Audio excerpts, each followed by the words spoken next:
quiet on the home front.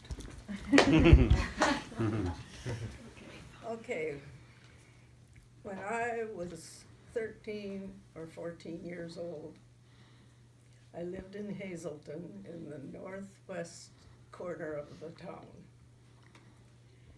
And I was out there goofing off in the front yard one morning, and here I saw my dad coming down the highway on his tractor. He came in the driveway and drove over behind the, oh, I forgot something. He had a big, don't help me.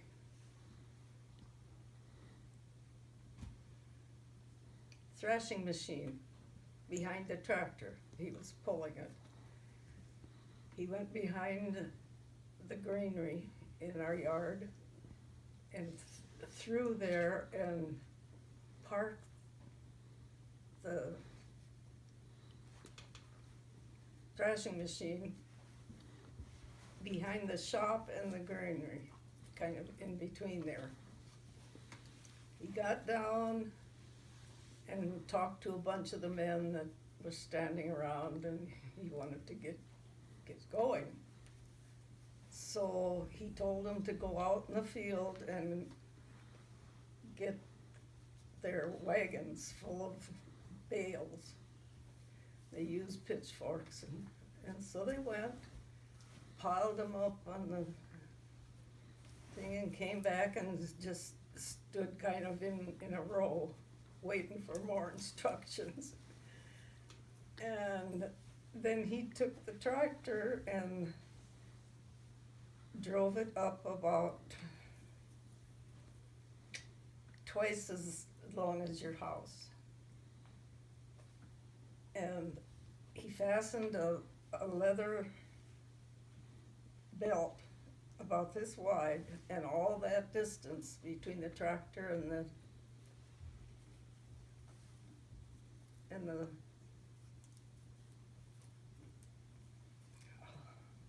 Trucks. Threshing machine? yeah, thrashing machine. And so I had something in my head, but I didn't say anything to anybody. But I just followed Dad around. Where he went, I went. And when he went up towards the tractor, I was padding along behind him.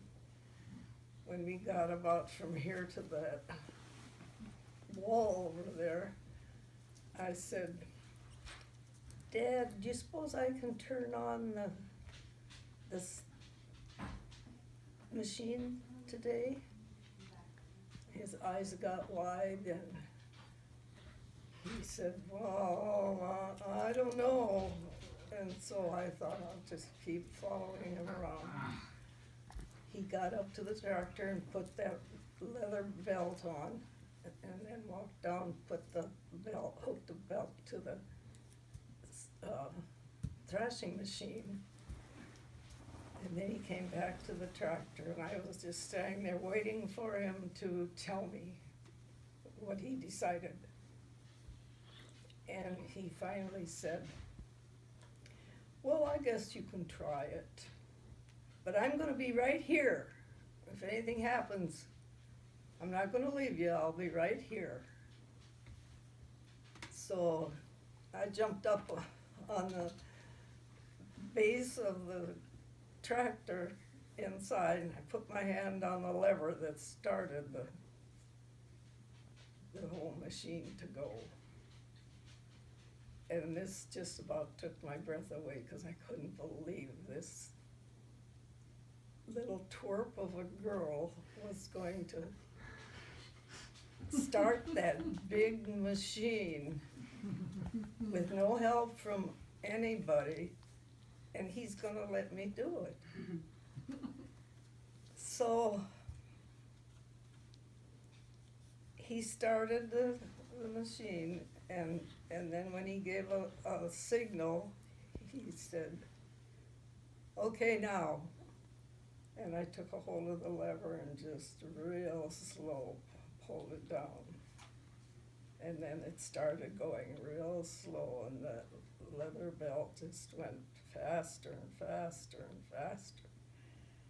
And when it got up to the machine, it was really going and making a noise, you know. I couldn't quite figure what was making the noise, but on this side of the machine and was a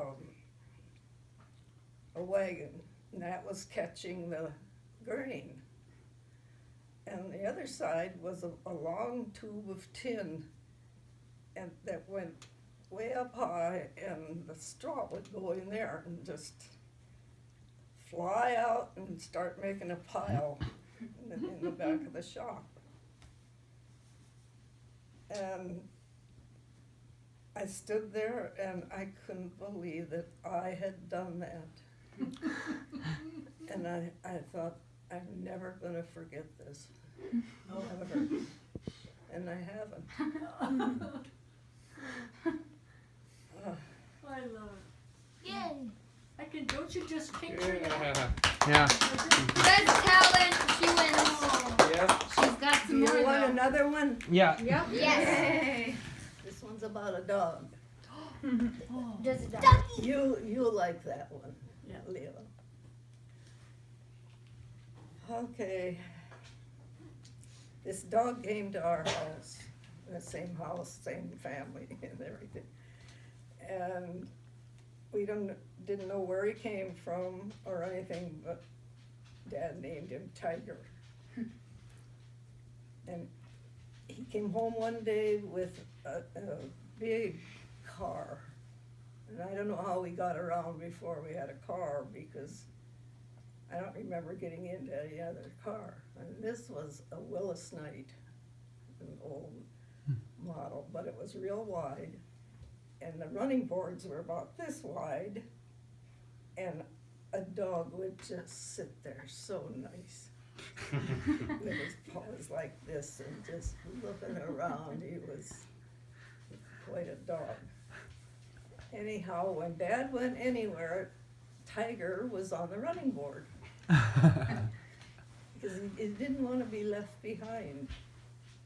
So one day, Dad thought he'd drive down to my sister Adeline's house. It was on the other side of Hazelton. And he got in the car, and Tiger got on the running board and just sat there like a king on a hill. And they took off. And when they got up past Warren Station, and about a block and a half farther, a big nasty dog came from the house that my brother Eugene had and pulled Tiger off of the running board. Oh no.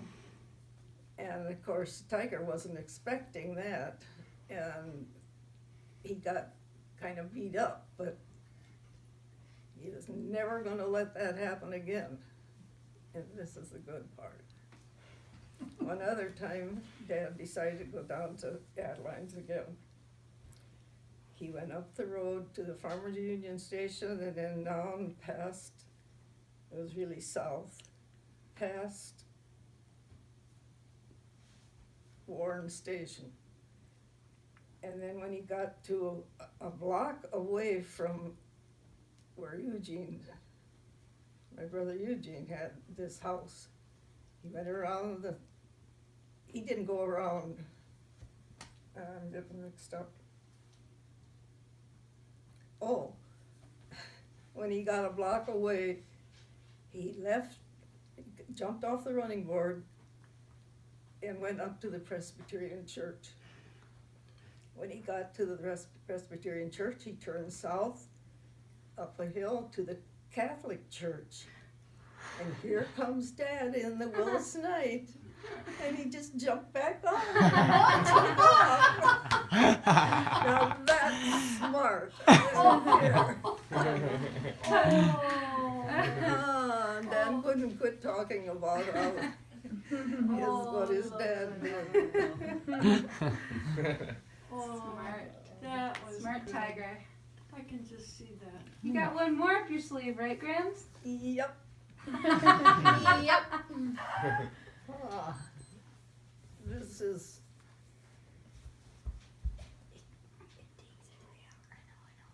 a little tale about our family.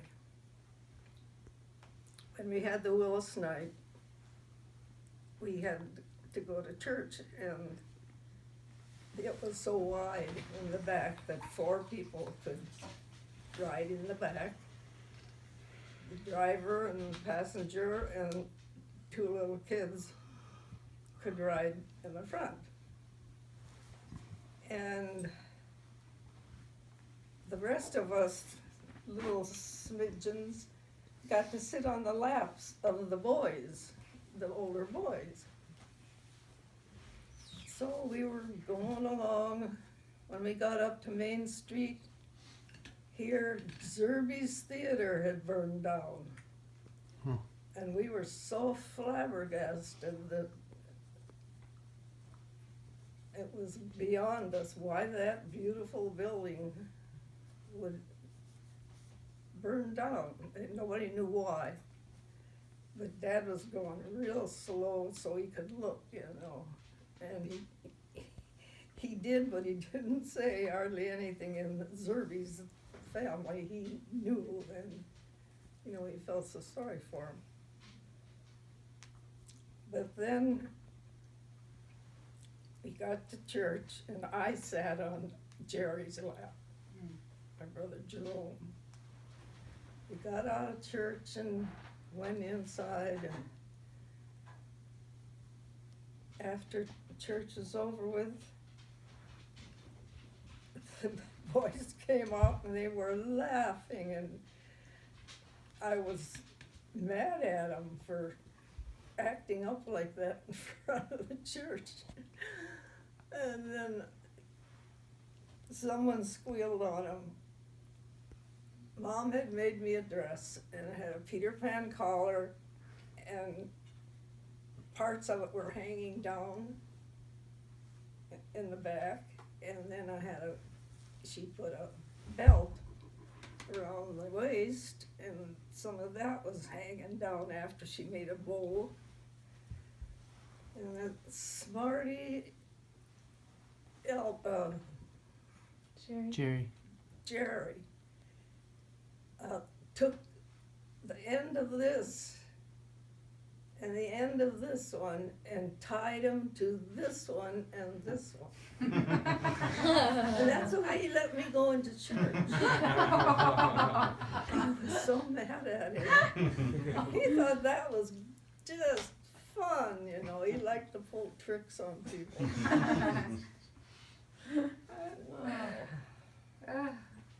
Funny. Well, that's enough. Somebody else can do something. Yay. I didn't know there was a theater in Hazelton. Oh, yeah. Wow. I think it had slanted floor too. Wow. What's Regular theater seats. Where was it? Not looking. You know where Johnson's Garage is? What do you want? What do you want me to know in the future? When I look at this in 10 years. I know where they are. We had seats out of that theater, didn't we? That's where those are I'm from? not sure that. Travis, I think I know where those are.